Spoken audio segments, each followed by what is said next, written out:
கர்த்தர் நல்லவர், அவர் கிருபை என்றும் உள்ளது. ஆமென், அல்லேலூயா. கர்த்தருடைய கிருபையினாலே நாம் ஒரு புதிய மாதத்திற்குள்ளாக வந்திருக்கிறோம். ஆண்டவர் நமக்கு ஒரு புதிய மாதத்தை கொடுத்திருக்கிறார். ஆமென், அல்லேலூயா. எப்பொழுதுமே ஒரு புதிய நாள் அல்லது ஒரு புதிய வாரம் அல்லது ஒரு புதிய மாதம் அல்லது ஒரு புதிய வருடம், இவைகளெல்லாம் வருகிற பொழுது ஏதோ பொழுது முடிகிறது, பொழுது விடுகிறது, அதனாலே ஒரு நாள் அல்லது ஒரு வாரம், மாதம், வருடங்கள் வருகிறது என்று அல்ல. ஆண்டவர் உங்கள் மீது அளவற்ற கிருபையை பாராட்டி கல்வாரியிலே சிலுவையிலே உங்களுக்காக அவர் சம்பாதித்து வைத்திருக்கிற சகல நன்மைகளையும் நீங்கள் பெற்று நீங்களும் உங்கள் குடும்பமும் உங்கள் பிள்ளைகளும் இந்த பூமியிலே கர்த்தருக்கு மகிமை உண்டாக அற்புதங்களாகவும் அடையாளங்களாகவும் இருப்பதற்காக உங்கள் மேல் வைத்திருக்கிற கிருபையை அவர் விளங்க பண்ணுவதற்காக புதிய நாட்களை கொடுக்கிறார். ஆமென், அல்லேலூயா. ஆண்டவர் நமக்கு இந்த புதிய மாதத்தில் மிக பிரத்யட்சமாக கொடுத்திருக்கிற அற்புதமான ஒரு வாக்குத்தத்த வசனத்தை நம்முடைய வேதாகமத்திலிருந்து எடுத்து வாசிப்போம். எரேமியா தீர்க்கதரிசியின் புஸ்தகம் 30வது அதிகாரம் வசனங்கள் 18 மற்றும் 19 ஆகிய 2 வசனங்கள். பழைய ஏற்பாட்டிலே 915வது பக்கத்தில் இருக்கிறது. எரேமியா தீர்க்கதரிசன புஸ்தகம் 30வது அதிகாரம் வசனங்கள் 18 மற்றும் 19. கர்த்தர் சொல்லுகிறது என்னவென்றால், இதோ நான் யாக்கோப்புடைய கூடாரங்களின் சிறையிருப்பை திருப்பி அவன் வாசஸ்தலங்களுக்கு இரக்கம் செய்வேன். நகரம் தன் மண் மேட்டின் மேல் கட்டப்பட்டு அரண்மனை முன்போல் நிலைப்படும். அவைகளிலிருந்து ஸ்தோத்திரமும் ஆடல் பாடலின் சத்தமும் புறப்படும். அவர்களை வர்த்திக்க பண்ணுவேன், அவர்கள் குறுகி போவது இல்லை. அவர்களை மகிமைப்படுத்துவேன், அவர்கள் சிறுமைப்படுவது இல்லை. அல்லேலூயா. ஆண்டவர் சொல்லுகிற வார்த்தை, நான் யாக்கோப்புடைய கூடாரங்களின் சிறையிருப்பை திருப்புவேன் என்று ஆண்டவர் சொல்லுகிறார். இரண்டாவது, நான் இரக்கம் செய்வேன். மூன்றாவது, ஆண்டவர் சொல்லுகிறார், முன்போல் நிலைப்பட்டிருப்பீர்கள். நான்காவது, கர்த்தர் சொல்லுகிறார், உங்களை வர்த்திக்க பண்ணுவேன், நீங்கள் குறுகி போவதில்லை என்று. ஐந்தாவது, ஆண்டவர் சொல்லுகிறார், உங்களை மகிமைப்படுத்துவேன், நீங்கள் சிறுமைப்படுவது இல்லை என்று. ஒரு அல்லேலூயா சொல்லுவோமா? ஆண்டவர் சொல்லுகிற ஒரு வார்த்தை, நான் யாக்கோப்பின் கூடாரங்கள் என்று இங்கே வாக்குத்தத்தத்திலே சொல்லுகிறார். யாருடைய கூடாரத்தை ஆண்டவர் இப்படி ஆசீர்வதிக்கிறார் என்றால், யாக்கோப்புடைய கூடாரத்தை ஆசீர்வதிக்கிறேன் என்று ஆண்டவர் சொல்லுகிறார். பாருங்க, ஆபிரகாம் கூட கூடாரவாசியாக தான் இருந்தார். ஒவ்வொரு இடத்திலும் கூடாரத்தை பெயர்த்து கொண்டு போய் போட்டு கூடாரத்தில் தான் வாழ்ந்து கொண்டிருந்தார். ஆனால் ஆபிரகாமுடைய கூடாரம் என்று ஆண்டவர் இங்கே சொல்லவில்லை. சரி, ஈசாக்கும் அதே போல கூடாரவாசியாகத்தான் இருக்கிறார். ஈசாக்கினுடைய கூடாரம் என்று ஆண்டவர் சொல்லவில்லை. ஏன் அப்படின்னா, ஆபிரகாமுடைய கூடாரத்தில் கர்த்தரால் அழைக்கப்பட்டவர்கள் மாத்திரமல்ல, அங்கே இன்னொரு நபர் இருக்கிறாங்க, எகிப்திய பெண்ணாகிய ஆகார் இருக்கிறார். ஆகையினாலே ஆண்டவர் ஆபிரகாமுடைய கூடாரத்தை கொடுத்து இந்த இடத்திலே அவர் சொல்லவில்லை. ஈசாக்கினுடைய கூடாரத்துக்கு வருகிற பொழுது, ஈசாக்கு வாக்குத்தத்தத்தின் புத்திரன், குமாரன். ஆனால் ஈசாக்குக்கு 2 குமாரர்கள் இருக்கிறார்கள். ஒன்று ஏசா, மற்றொன்று யாக்கோப்பு. ஏசா மூத்த குமாரனாய் தலைச்சன் பிள்ளையாய் இருந்தாலும் அவன் கானானிய ஸ்திரீகளில் பெண் கொண்டு கானானிய ஸ்திரீகளை தன்னோடு கூட வைத்திருக்கிறான். இப்போ ஈசாக்கோனுடைய குடும்பத்தில் யார் இருக்கிறார்னா, கானானியர்களும் உள்ளே இருக்கிறார்கள். ஆனால் இங்கே யாக்கோப்பினுடைய வீட்டிற்கு வருகிற பொழுது யாக்கோப்பு வாக்குத்தத்தத்தின் குமாரனாக ஆசீர்வாதத்தினால் தெரிந்து கொள்ளப்பட்டவனாக அவன் இருக்கிறான். ஆண்டவர் அவனை பெயர் சொல்லி அழைத்திருக்கிறார். அவனுடைய கூடாரத்தை ஆசீர்வதிக்கிறேன் என்று ஆண்டவர் சொல்லுகிறார். ஆமென், ஹல்லேலூயா. அங்கே யாக்கோப்பினுடைய கூடாரத்தில் எகிப்தியர்கள் இல்லை, ஆகார் போன்ற எகிப்தியர்கள் இல்லை. அங்கே யாக்கோப்பினுடைய கூடாரத்தில் ஏசாவினுடைய மனைவிகளாகிய கானானியர்கள், அப்படி கானானியர்கள் யாருமே அங்கே இல்லை. ஆனால் யாக்கோப்பினுடைய கூடாரத்தை வாக்குத்தத்தத்தின் உறவினர்களாகிய குமாரர்களாகிய குமாரத்திகளாகிய ராகேலும் லேயாலும் மாத்திரமே இருக்கிறார்கள். அல்லேலூயா. ஆண்டவர் சொல்றாரு, நான் யாக்கோப்பினுடைய கூடாரத்தை நான் ஆசீர்வதிப்பேன். ஆண்டவர் சொல்லுகிறார். நான் சொல்லுகிறேன், இன்றைக்கு நீங்கள் தான் யாக்கோப்பு, உங்க குடும்பம் தான் யாக்கோப்பினுடைய கூடாரம். ஆமென். என்றைக்கு நீங்கள் கிறிஸ்துவுக்குள்ளாக வந்தீர்களோ, என்றைக்கு கர்த்தராகி இயேசு கிறிஸ்துவை உங்கள் இரட்சகராக ஏற்றுக்கொண்டீர்களோ, என்றைக்கு உங்கள் வீட்டை கர்த்தருக்கென்று நீங்கள் திறந்து கொடுத்தீர்களோ, அன்றைக்கு நீங்கள் கர்த்தருடையவர்களாய், உங்கள் வீடு உங்கள் கூடாரம் கர்த்தர் வாசம் செய்கிற கூடாரமாய் இருக்கிறது.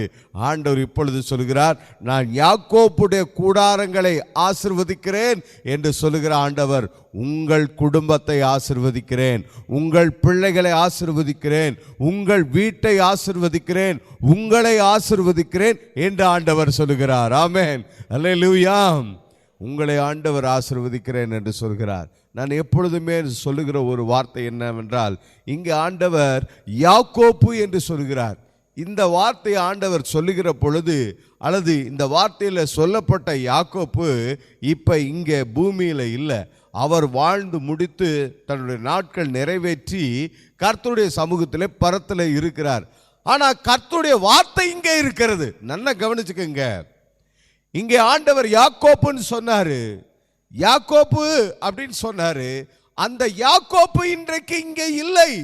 கர்த்தர் வாக்கு பண்ணினா அந்த ஆசீர்வாதத்தை விசுவாசித்து அதை சுதந்திரித்து அதனுடைய நன்மைகளை அனுபவித்து வாழ்ந்து அவர் பரத்துக்கு போயிட்டாரு. ஆனா அவரை குறித்து சொல்லப்பட்ட கர்த்தருடைய வார்த்தை இங்கே இருக்கிறது. ஆமென். அந்த வார்த்தை ஜீவன் உள்ளதா இருக்கிறது. அந்த வார்த்தை பலன் உள்ளதாய் இருக்கிறது. விசுவாசிக்கிற யாவருக்குள்ளும் அந்த வார்த்தை அதே ஆசீர்வாதங்களை கொண்டு வருகிறதா இருக்கிறது. அப்ப ஆண்டவர் சொல்றாரு, இன்றைக்கு நீங்க தான் யாக்கோப்பு, உங்க குடும்பம் தான் யாக்கோப்பினுடைய குடும்பம், உங்க வீடு தான் யாக்கோப்பினுடைய வீடு. கர்த்தர் சொல்றாரு, நான் உங்களை ஆசீர்வதிப்பேன் என்று. ஆமென் சொல்லுங்க. அல்லேலூயா. உங்களை ஆசீர்வதிப்பேன் என்று ஆண்டவர் சொல்கிறார். இந்த வார்த்தையை சொன்ன யாக்கோப்பு, இந்த வார்த்தையை பெற்றுக்கொண்ட யாக்கோப்பு எப்படி ஆசீர்வாதமாய் வாழ்ந்திருந்தாரோ, அதே போல இந்த வார்த்தையை பெற்றுக்கொள்கிற நீங்களும் ஆசீர்வாதமாய் இருப்பீர்கள், ஆசீர்வதிக்கப்பட்டிருப்பீர்கள். சரி, இங்க ஆண்டவர் சொல்கிறார் 5 காரியங்களை சொல்கிறார். மிக சுருக்கமாக தெளிவாக நமக்கு இருக்கிற இந்த நேரத்தில் 5 காரியங்களை நான் தெளிவாக சொல்கிறேன். முதலாவது ஆண்டவர் சொல்லுகிற வார்த்தை பாருங்க, நான் யாக்கோப்புடைய கூடாரங்களின் சிறையிருப்பை திருப்புவேன் என்று ஆண்டவர் சொல்கிறார். முதலாவது கர்த்தர் சொல்லுகிற வார்த்தை, நான் சிறையிருப்பை திருப்புவேன் என்று ஆண்டவர் சொல்கிறார். நான் யாக்கோப்புடைய சிறையிருப்பை திருப்புவேன் அப்படின்னு ஆண்டவர் சொல்றார். யாக்கோப்புக்கு நிறைய சிறையிருப்பு இருந்துச்சு. அவனுடைய மாமனாகிய லாபானினாலே ஒரு சிறையிருப்பு போன்ற ஒரு வாழ்வு இருந்தது. அவனுடைய அண்ணனாகிய ஏசாவினாலேயும் சிறையிருப்பு போன்ற ஒரு வாழ்வு இருந்தது. ஆண்டவர் இந்த சிறையிருப்பிலிருந்து யாக்கோப்பை ஆண்டவர் திருப்பினார். ஆமென், அல்லேலூயா. லாபான் இடத்திலிருந்து வருகிற பொழுது மிகுந்த பொருட்செல்வத்தோடு கூட அவன் வருகிறான். 2 பரிவாரங்களை உடையவனாக அவன் புறப்பட்டு வருகிறான். லாபான் இடத்துல வாழ்ந்திருந்த நாட்களில் 10 முறை லாபான் கணக்கை மாற்றி மாற்றி ஏமாத்தி இருந்த பொழுதும் ஆண்டவர் யாக்கோப்பை ஆசீர்வதித்தார். நான் சொல்லுகிறேன், கர்த்தர் உங்களை அப்படி ஆசீர்வதிப்பார். உங்களுக்கு யார் லாபானா இருக்கிறாங்க? உங்க வேலை ஸ்தலத்தில் யாராவது லாபானா இருக்கிறாங்களா? உங்க கணக்கை மாற்றி மாற்றி எழுதுறாங்களா? உங்க சம்பளத்தை மாற்றி மாற்றி எழுதுறாங்களா? உங்க லாபத்தை மாற்றி மாற்றி எழுதுறாங்களா? இல்லை நீங்க வேலை செய்ய முடியாதபடிக்க எங்க பிஸ்னஸ்ல, தொழிலில், அலுவலகத்தில், ஒர்க் ஷாப்ல நீங்க பிரச்சனையை அனுபவிக்கிறீங்களா? ஆண்டவர் லாபானிடத்திலிருந்து விடுதலை கொடுத்தவர். லாபான் 10 10 முறை கணக்கு மாற்றின பொழுது அவனை ஆசீர்வதித்த தேவன் உங்களை அப்படியே ஆசீர்வதிப்பார். உங்களை அப்படியே ஆசீர்வதிப்பார். உங்களுக்கு எத்தனை லாபான்கள் இருந்தாலும் சரி, எத்தனை முறை உங்களை தொழிலிலே, வேலையிலே, வருமானத்திலே, பொருளாதாரத்திலே, சமுதாய முன்னேற்றத்திலே, உங்களுடைய செழிப்பை, முன்னேற்றத்தை தடுத்தாலும் ஆண்டவர் எல்லாவற்றிலிருந்து விடுதலை கொடுப்பார். ஆமென் சொல்லுங்க. லாபான்ட்ட ஆண்டவர் பேசினார், யாக்கோபுக்கு விரோதமா நீ ஒண்ணு செய்யாதேன்னு ஆண்டவர் சொன்னார். உங்களுக்காக உங்கள் எதிராளிகள் இடத்துல கர்த்தர் பேசுவார். ஆமென், அல்லேலூயா. அதே போல ஏசா எதிரிட்டு வந்தான் யாக்கோப்பை முடிச்சு கட்டுறதுக்காக. ஆனா ஆண்டவர் யாக்கோப்போட பேசி அவனுக்கு பேரை இஸ்ரவேலா மாற்றி ஏசா யாக்கோப்போட கூட சமாதானமாக இருக்கும்படிக்கு செய்தார். நான் சொல்கிறேன், ஆண்டவர் உங்களை அப்படி செய்வாருங்க. உங்களுக்கு பிராண்ட் மாதிரி உங்களை ஆண்டவர் விசேஷத்தவர்களாக, உங்கள் வேலையை, உங்கள் தொழிலை நீங்கள் சிறந்தவர்களாக, கைதேர்ந்தவர்களாக இருக்கும்படிக்கு ஆண்டவர் ஆசீர்வதிப்பார். ஆண்டவர் அப்படி ஆசீர்வதிப்பார்.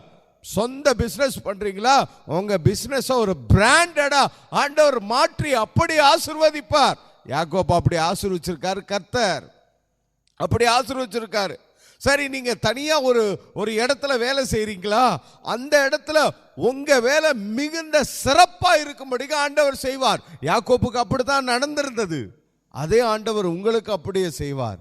உங்களுக்கு எதிராக லாபான் பெரிய பாஸ், ஓனர், மேனேஜர், அவர் யாரா இருந்தாலும் சரி, அல்லது உங்க கூட சரிக்கு சமமா இருக்கிற ஏசா மாட்டி அப்படிப்பட்டவர்களா இருந்தாலும் சரி, இவர்களில் யார், லாபான், ஏசா, இவங்க எல்லாம் யாராலும் இருந்தாலும் உங்களுக்கு எதிராக வர்றாங்களா, ஆண்டவர் அவர்களை சரி பண்ணுவார், அவர்களை சந்திப்பார், அவர்களிடத்திலிருந்து உங்களுக்கு விடுதலையும் சகாயத்தையும் கொண்டு வருவார். ஆமென், அல்லேலூயா. இரண்டாவது கர்த்தர் சொல்லுகிற வார்த்தை, நான் இரக்கம் செய்வேன் என்று சொல்லுகிறார். அவன் வாசஸ்தலங்களுக்கு இரக்கம் செய்வேன் என்று ஆண்டவர் சொல்றார். வாசஸ்தலம்னா குடியிருக்கிற இடம். நாம் அதை எப்படி சொல்லுவோம்? வீடுன்னு சொல்லுவோம், வீடு அப்படின்னு சொல்லுவோம். ஆண்டவர் சொல்றாரு, நான் அவர்கள் வாசஸ்தலங்களுக்கு இரக்கம் செய்வேன், உங்க வீட்டுக்கு இரக்கம் செய்வேன்னு ஆண்டவர் சொல்றாரு. யார் சொல்றா? கர்த்தர் சொல்றாரு. யார் சொல்றா? கர்த்தர் சொல்றாரு. என்ன செய்வேன் சொல்றாரு? உங்க வீட்டுக்கு இரக்கம் செய்வேன், இரக்கம் பண்ணுவேன் என்று ஆண்டவர் சொல்றாரு. அப்ப ஒரு காரியத்தை புரிஞ்சுக்கங்க, கர்த்தருடைய இரக்கம் உங்க குடும்பத்தின் மேல இருக்குது, கர்த்தருடைய இரக்கம் உங்க வீட்டில் இருக்கிறது, கர்த்தருடைய இரக்கம் உங்களுக்கு உண்டாயிருக்கிறது. சரி, கர்த்தருடைய இரக்கத்தினால என்ன நடக்கும்? நீங்க சுகமாய் தங்கி இருப்பீர்கள், நீங்க சுகமாய் வாழ்ந்திருப்பீர்கள். பாருங்க, 10வது வசனத்தை வாசிக்கிறேன், 30:10 எரேமியாவில். ஆகையால் என் தாசனாகிய யாக்கோப்பே, நீ பயப்படாதே, இஸ்ரவேலே கலங்காதே என்று கர்த்தர் சொல்லுகிறார். இதோ நான் உன்னை தூரத்திலும் உன் சந்ததியை தங்கள் சிறையிருப்பின் தேசத்திலும் இராதபடிக்கு ரட்சிப்பேன். யாக்கோப்பு திரும்பி வந்து அமர்ந்து சுகித்திருப்பான். ரட்சிப்பேன், அதாங்க இரக்கம் பாராட்டுவேன், இரக்கம் பாராட்டுவேன், ரட்சிப்பேன், இரக்கம் பாராட்டுகிறார், ரட்சிக்கிறார். ஆகையினாலே நீங்க சுகமா சுகித்து வாசம் பண்ணுவீங்க. அல்லேலூயா, அல்லேலூயா. லாபான்ட்ட இருந்து வந்ததுக்கு அப்புறம், ஏசாவினுடைய பிரச்சனை முடிஞ்சதுக்கு அப்புறம் யாக்கோபு சுகமா வாழ்ந்திருக்கிறார். அல்லேலூயா, அல்லேலூயா. தேசத்துல பெரிய பஞ்சம் வந்த பொழுது ஆண்டவர் யாக்கோபை, அவனுடைய குமாரர்களை போஷித்தார். நான் சொல்றேன், ஆண்டவருடைய இரக்கம் உங்க மேல இருக்குது, கர்த்தருடைய இரக்கம் உங்க குடும்பத்தில் இருக்குது, உங்க பிள்ளைகள் மேல கர்த்தருடைய தயவு இருக்குதுங்க, உங்க பிள்ளைகள் மேல் கர்த்தருடைய தயவு, அந்த தயவு இருக்குது. உன்னதமானவருடைய தயவு உங்க பிள்ளைகள் மீது இருக்கிறது, உங்க வீட்டாரின் மீது இருக்குது. நீங்க கர்த்தரால் தயவு பெற்றவர்கள், நீங்க தயவு பெற்றவர்கள். சில பிரச்சனைகளை சந்திக்கிறதுனால, சில கஷ்டங்கள் போராட்டங்களை சந்திக்கிறதுனால ஆண்டவர் நமக்கு ஒன்றுமே பண்ணல, என் வாழ்க்கை அவ்வளோதான் முடிஞ்சிரும் போல இருக்குது, ஏதோ வண்டி ஓடிக்கிட்டு இருக்குது, அப்படி இல்லைங்க. யாக்கோபுடைய வாழ்க்கையில் சில பிரச்சனைகள் வந்திருந்தது. தாவீதுடைய வாழ்க்கையில் ஏராளமான பிரச்சனைகள் வந்தது. ஆபிரகாமுடைய வாழ்க்கையிலும் பிரச்சனை இருந்தது, ஈசாக்குடைய வாழ்க்கையில பிரச்சனை இருந்தது, மோசேனுடைய வாழ்க்கையில பிரச்சனை இருந்தது, புதிய ஏற்பாட்டில் பேதுரு பவுல் இவருடைய வாழ்க்கையில எல்லாம் பிரச்சனைகள் இருந்தது தான். யாருடைய வாழ்க்கையில் இல்லாமல் இல்லை. ஆண்டவரே தெளிவாக சொல்லுகிறார், உலகத்தில் உங்களுக்கு உபத்திரவம் உண்டு அப்படின்றார். ஆனால் ஆண்டவர் இந்த வேதனைகளை உபத்திரவங்களை எல்லாவற்றையும் நன்மையாக மாற்றுகிறார். அன்றியும் அவருடைய தீர்மானத்தின்படி அழைக்கப்பட்டவர்களுக்கு சகலமும் என்னவா மாறுகிறதா? நன்மைக்கு எதுவாகவே மாறும். ஒரு துன்பம் நன்மைக்கு எதுவாகவே வருகிறதா, ஒரு பிரச்சனை நன்மைக்கு எதுவாகவே வருகிறதா, ஒரு போராட்டம் நன்மைக்கு எதுவாகவே வருகிறது என்று கர்த்தருடைய வார்த்தை சொல்லுகிறது. அப்ப இப்போ உங்க வாழ்க்கையில் ஏதாவது பிரச்சனை, இப்போ நீங்க சந்திச்சுக்கிட்டு இருக்கிற போராட்டம், இப்போ உங்களுக்கு இருக்கிற கஷ்டமான சூழ்நிலைகள் எல்லாமே நன்மைக்கு எதுவாகவே நடந்து கொண்டிருக்கிறது. இதுல எப்படி பாஸ்டர்? நீங்க விசுவாசிங்க. இதை சொன்ன தேவன் உங்களுக்கு அந்த பிரச்சனையை நன்மையா மாற்றுவார். ஆமென் சொல்லுங்க. உங்களுக்கு நன்மையா மாற்றுவார். எத்தனை பிரச்சனை எதுவா இருந்தாலும் சரிங்க. சரீரத்தில் வியாதி பலகீனம் இருக்குதா, எனக்கு மட்டும் ஏன் அப்படின்ற மாதிரி கஷ்டம் இருக்குதா, நான் சொல்றேன், ஆண்டவர் இதை நன்மையா மாத்துவார். ஆமென் சொல்லுங்க. ஆண்டவர் இதை நன்மையா மாத்துவார். உங்க வேலை, ஆண்டவரே நீங்க அப்படி செய்ய வல்லமை உள்ளவர், நான் விசுவாசிக்கிறேன் ஆண்டவரே. உங்களால முடியும் ஆண்டவரே, நான் விசுவாசிக்கிறேன் ஆண்டவரே. அதை மாத்திரம் சொன்னீங்கன்னா போதும். ஏன்னா ஆண்டவர்கிட்ட வந்த எல்லார்ட்டையும் நான் இதை செய்வேன் என்று, எனக்கு வல்லமை உண்டு என்று நீங்கள் விசுவாசிக்கிறீர்களா அப்படின்னு தான் கேட்டார். ஆமாம் ஆண்டவரே விசுவாசிக்கிறோம் அப்படின்னா. ஒரு தகப்பன் வந்து சொன்னால் விசுவாசிக்கிற ஆண்டவரே, ஆனாலும் என் அவிசுவாசம் நீங்கும்படிக்கு எனக்கு செய்யும் அப்படின்னா, ஆண்டவர் எதிர்பார்க்கிறது விசுவாசத்தை மாத்திரம்தான். நீங்கள் ஜஸ்ட் உங்கள் இருதயத்தில் தேவரே உம்மாலே கூடும், எனக்கு இந்த அற்புதத்தை செய்ய உம்மாலே முடியும். சூழ்நிலையெல்லாம் இந்த அற்புதம் நடக்கிறதுக்கு வாய்ப்பே இல்லாத மாதிரி இருக்கிறது. நான் சந்திக்கிற காரியங்கள் எல்லாமே தேவன் எனக்கு நன்மை செய்கிறதுக்கு எந்த ஒரு சோர்ஸுமே இல்லாத மாதிரி இருக்குது. ஆனாலும் நீங்க அற்புதம் செய்வீங்க, உங்களால முடியும், நான் விசுவசிக்கிறேன். எப்படி செய்வீங்க அது எனக்கு தெரியாது, எப்படியும் செய்வீர். ஹல்லேலூயா, ஹல்லேலூயா. ஆண்டவருடைய தயவு உங்க குடும்பத்தின் மேல அளவில்லாமல் இருக்கிறது. ஒரு ஆமென் சொல்லுவோமா? சத்தமா தான் சொல்லிடுவோமா? ஹல்லேலூயா. மூன்றாவது ஆண்டவர் சொல்லுகிறார் பாருங்க, 18வது வசனத்துல, நகரம் தன் மண் மேட்டின் மேல் கட்டப்பட்டு அரமனை முன்போல் நிலைப்படும் என்று ஆண்டவர் சொல்லுகிறார். ஆண்டவர் என்ன சொல்றாருன்னா, அரமனை முன்போல் நிலைப்படும் அப்படின்னு ஆண்டவர் சொல்றார். ஆக்சுவலா இந்த தீர்க்க தரிசன வார்த்தையை ஆண்டவர் சொல்லுகிற இந்த நாளில், இந்த வேத வசனத்தினுடைய அந்த இருப்பிடம் இருக்கிற அந்த இடத்துல என்ன நடந்தது என்றால், இஸ்ரவேல் ஜனங்கள் எல்லாம் அடிமைகளாக பாபிலோனுக்கு கொண்டு போகப்பட்டுட்டாங்க. நெபுகாத் நேச்சார் வந்து எருசலேம் மேலே யுத்தம் பண்ணி ஜனங்களை சிறைப்படுத்தி பட்டணத்தை மண்மேடாக்கி தேவாலயத்தை இடித்து போட்டு சுட்டரித்து விட்டுட்டு போயிட்டாங்க. இவங்க இப்போ பாபிலோனில் அடிமைகளாக இருக்கிறாங்க. அப்போ தான் ஆண்டவர் சொல்கிறாரு தன்னுடைய ஜனத்தை பார்த்து, யாக்கோபுனுடைய 12 கோத்திரத்தாராகிய இஸ்ரவேல் வம்சத்தாரை பார்த்து ஆண்டவர் சொல்கிறாரு, நகரம் தன் மண்மேட்டின் மேல் கட்டப்பட்டு அரமனை முன்போல் நிலைப்படும் என்று ஆண்டவர் சொல்கிறாரு. நீங்கள்லாம் பாபிலோனில் இருக்கீங்களா? ஆபிரகாமுக்கு நான் வாக்குத்தத்தம் பண்ணப்பட்ட பூமியை எகிப்திலிருந்து நீங்கள் உங்களை அழைச்சி கொண்டு வந்து நீங்கள் சுதந்திரித்து கொண்டுபடிக்கு அங்கே வாழ்ந்திருக்க பண்ணினேன். அங்கே நடாத நாற்று, கட்டாத வீடு, தோண்டாத துறவு இவைகளெல்லாம் கொடுத்திருந்தேன். வாழ்ந்திருந்தீர்கள். கர்த்தருடைய ஆலயம் அங்கே இருந்தது. ஆனால் சத்துரு நெபுகாத் நேச்சார் வந்து பட்டணத்தை அழித்து போட்டு, நகரத்தை மண்மேடாக்கி போட்டு, தேவாலயத்தை இடித்து போட்டு, உங்களையும் உங்கள் குமாரர்களை குமாரத்திகளை சிறைப்பட்டு அடிமைகளாக்கி கொண்டு போய் இருக்கிறாங்க. நீங்க பாபிலோன்ல அந்நிய தேசத்துல இருக்கிறீங்களா? ஆண்டவர் சொல்றாரு, அரண்மனை முன்போல் நிலைப்படும், நகரம் மண் மேட்டின் மேல் திரும்பவும் கட்டப்படும்ன்றார். ஆண்டவர் சொல்றாரு, திரும்பவும் எருசலேம் கட்டப்படும், திரும்பவும் எருசலேம் கட்டப்படும், உங்க குடும்பம் கட்டப்படும், நீங்க அங்கே அந்நிய தேசத்துல இருக்க மாட்டீங்க, நீங்க திரும்பவும் எருசலேமுக்கு வருவீங்க, நான் அதை செய்வேன் அப்படின்னு ஆண்டவர் சொல்றார். இப்போ இந்த வேளையில் நான் உங்களை பார்த்து சொல்லுகிறேன், இஸ்ரவேலர்கள்லாம் அடிமைகளாக பாபிலோனில் இருந்தது போல உங்களுடைய சிறையிருப்பு எது? நீங்கள் எங்கே என்னை எப்படியாவது இந்த இடத்துல இருந்து ரிலீவ் பண்ணிருங்க ஆண்டவரே, இந்த இந்த இந்த நெருக்கடியான சூழ்நிலையிலிருந்து என்னை தூக்கி எடுத்துருங்க ஆண்டவரே அப்படின்னு சொல்லிட்டு நீங்கள் என்ன விசுவசிக்கிறீங்க அதை ஆண்டவர் செய்வார். ஆமென் சொல்லுங்க. அல்லேலூயா, அல்லேலூயா. உங்களை திரும்பி அழைத்து கொண்டு வருவார், திரும்பவும் அவர் சேர்த்து கொண்டு வருவார், அவர் திரும்பவும் உங்கள் வாழ்க்கையை கட்டி எழுப்புவார். ஆமென், அல்லேலூயா. சத்துரு வந்து நெபுகாத் நேச்சார் போல சத்துரு வந்து உங்கள் குடும்பத்தை, உங்கள் வாழ்க்கையை, உங்கள் பொருளாதாரத்தை, உங்கள் சரீரத்தினுடைய அந்த ஆரோக்கியத்தை, பலனை அவன் அழிச்சு அதை ஒரு வழியாக பண்ணிட்டானா, ஆண்டவர் சொல்கிறாரு, இல்லை நீங்கள் திரும்பவும் கட்டப்படுவீங்கன்னு. திரும்பவும் கட்டப்படுவீங்க, நீங்கள் திரும்பவும் கட்டப்படுவீங்க. நான் உங்களை பார்த்து சொல்கிறேன், நீங்கள் திரும்பவும் கட்டப்படுவீங்க. திரும்பவும் இடிஞ்சு போயிட்டீங்களா, உடஞ்சு போயிட்டீங்களா, முறிஞ்சு போயிட்டீங்களா, ஆண்டவர் சொல்கிறாரு, நான் உங்களை திரும்பவும் கட்டுவேன்றாரு. நான் உங்களை திரும்பவும் கட்டுவேன். திரும்பவும் எப்படி? முன்னிருந்தது போல். முன்னுனா எங்க? எகிப்துல இருந்த மாதிரியா? இப்ப பாபிலோன். இதுக்கு முன்னாடி எகிப்துல இருந்தமா? அங்கேயா? இல்ல, பாபிலோனும் கிடையாது, எகிப்தையும் கிடையாது.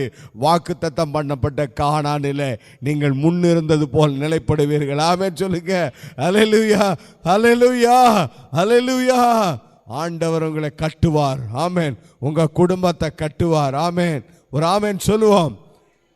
நான்காவதாக 19வது வசனத்தில் ஆண்டவர் சொல்றாரு, அவைகளிலிருந்து ஸ்தோத்திரமும் ஆடல் பாடலின் சத்தமும் புறப்படும், அவர்களை வர்த்திக்க பண்ணுவேன், அவர்கள் குறுகி போவதில்லை. ஆண்டவர் சொல்றாரு, அவர்களை வர்த்திக்க பண்ணுவேன், உங்களை வர்த்திக்க பண்ணுவேன் என்று ஆண்டவர் சொல்லுகிறார். உங்களை வர்த்திக்க பண்ணுவேன், உங்களை வர்த்திக்க பண்ணுவேன். வர்த்திக்க பண்ணுகிறதுனா பெருக்கம் அடைதல். இப்படி சொல்லிடலாம், எண்ணிக்கைக்கு அடங்காத விதத்தில், கட்டுப்படுத்த முடியாத விதத்தில் நீங்க பெருகுவீங்க. அல்லேலூயா. உங்க குடும்பம் தலைக்கும், உங்க வருமானம் பெருகும், உங்க சரீரத்தில் கர்த்தர் கொடுத்திருக்கிற அந்த ஆரோக்கியம், கர்த்தருடைய அந்த பலன் அது பெருகும். நீங்க வந்து குறுகி போயிட மாட்டீங்க அப்படின்னு ஆண்டவர் சொல்றார். நீங்க பெருகுவீங்க. அப்ப முதலாவது நீங்க பெருகுவீங்க. உங்களுக்கு அடுத்து உங்களுக்கு வரும், அல்லது அடுத்து என்ன நடக்கும் அப்படின்னா பெருக்கம் தான் நடக்கும். பெருக்கம் தான் நடக்கும். இல்லையே, அப்படி தெரியலையே அப்படின்னா ஆண்டவர் சொல்றாரு, இல்லப்பா, குறுகி போக மாட்டீங்கப்பா, குறுகி போக மாட்டீங்கப்பா, அவ்வளவுதான், அப்படியே இல்லப்பா, நீங்க பெருகுவீங்க. ஆமென், அல்லேலூயா. நான் சொல்றேன், நீங்க உங்க குடும்பம் பெருகுங்க, உங்க குடும்பம் பெருகும். என்ன பாஸ்டர், வசனம் எல்லாம் இப்படி தான் சொல்லுது, ஆனால் வாழ்க்கையை பார்த்தா அப்படி இல்லையே. அப்படி தான் தெரியும், அப்படி தான் இருக்கும், நம்முடைய பார்வைக்கு அப்படி தான் இருக்கும். ஆனால் ஆண்டவர் பெருக்கத்தை செய்வார். ஆமென் சொல்லுங்க. அல்லேலூயா. நீங்க குறுகி போவதில்லை, நீங்கள் கர்த்தராலே வர்த்திக்க பண்ணப்படுவீர்கள். ஆண்டவர் உங்களை வர்த்திக்க பண்ணுவார். வர்த்திக்க பண்றதுன்னா என்னதுங்க? பெருக்கம். பெருக்கம்னா கட்டுப்படுத்த முடியாத அளவுக்கு பெருக்கம். எதிலெல்லாம் கட்டுப்படுத்த முடியாத அளவுக்கு? சரீரத்தில் கூட பலனும் ஆரோக்கியமும் கட்டுப்படுத்த முடியாத அளவுக்கு பெருக்கம். அப்படிலாம் வருமா? இல்லையே, இப்பவே கொஞ்சம் ஒரு மாதியாத்தானே இருக்குது, இப்பவே டெஸ்ட் எடுத்து பார்த்தா இதுல எல்லாம் அப்படின்னு டாக்டர் பெரிய லிஸ்ட்டை கொடுக்குறாரே.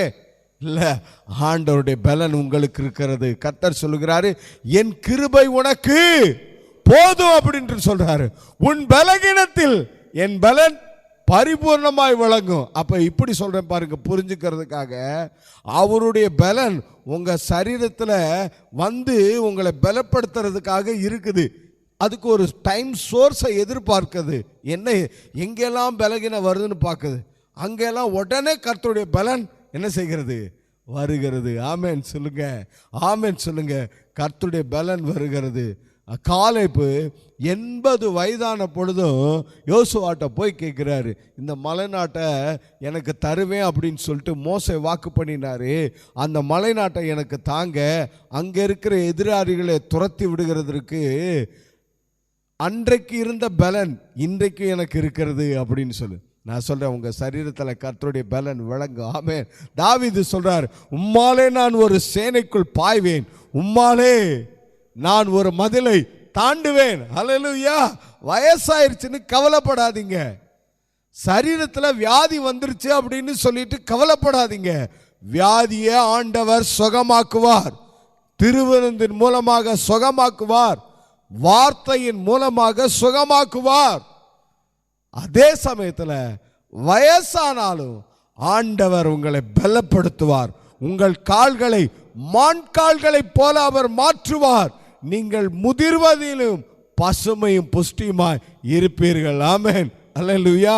ஐந்தாவது அவர் சொல்லுகிற வார்த்தை, அவர்களை மகிமைப்படுத்துவேன், அவர்கள் சிறுமைப்படுவதில்லை. ஆண்டவர் சொல்றாரு, உங்களை மகிமைப்படுத்துவேன், நீங்க சிறுமைப்படுத்த மாட்டீங்க அப்படின்றார். மகிமைப்படுத்துகிறத இதை அப்படியே ஸ்பிரிச்சுவல் ஆசீர்வாதத்துக்காக எடுத்துக்கொள்ளுங்கள். ஆவிக்குரிய வாழ்க்கையில இன்னும் ரட்சிப்புல பரிபூர்ணம், பரிசுத்தத்தில் முன்னேற்றம், ஜபத்தில் இன்னும் கொஞ்சம் வளர்ச்சி, வேதத்தை அறிகிற அறிவில் இன்னும் கொஞ்சம் முன்னேற்றம், தேவனுக்கு நமக்கு இருக்கிற உறவில் அந்த அந்நியோன ஐக்கியத்தில் இன்னும் கொஞ்சம் நெருக்கம், தேவனை அறிகிற அறிவில் இன்னும் கொஞ்சம் விருத்தி, பக்தியில் இன்னும் விருத்தி, கர்த்தருக்காக செய்கிற ஊழியத்தில் இன்னும் தீவிரம், முன்னேற்றம், இதையெல்லாம் ஆண்டவர் செய்வேன் என்று ஆண்டவர் சொல்லுகிறார். ஆமென் சொல்லுங்க. ஹல்லேலூயா, ஹல்லேலூயா. கர்த்தருடைய ஆசீர்வாதம் அப்படி உங்களுக்கு உண்டாகும். இந்த காலை வேளையில ஆண்டவர் நமக்கு கொடுத்திருக்கிற புதிய மாதத்தினுடைய ஆசீர்வாதம் தான் அது. முதலாவது, ஆண்டவர் உங்கள் சிறையிருப்பை மாற்றுகிறார். இரண்டாவது, கர்த்தர் உங்களுக்கு இரக்கம் பாராட்டுகிறார். மூன்றாவது, நீங்கள் முன்போல் நிலைப்பட்டிருப்பீர்கள். நான்காவது, நீங்கள் வர்த்திக்க பண்ணப்படுவீர்கள், குறுகி போவதில்லை. ஐந்தாவது, உங்களை ஆண்டவர் மகிமைப்படுத்துவார், நீங்கள் சிறுமைப்படுவது இல்லை. நம்ம எல்லாரும் எழுந்து நின்று ஜெபம் பண்ணுவோமா?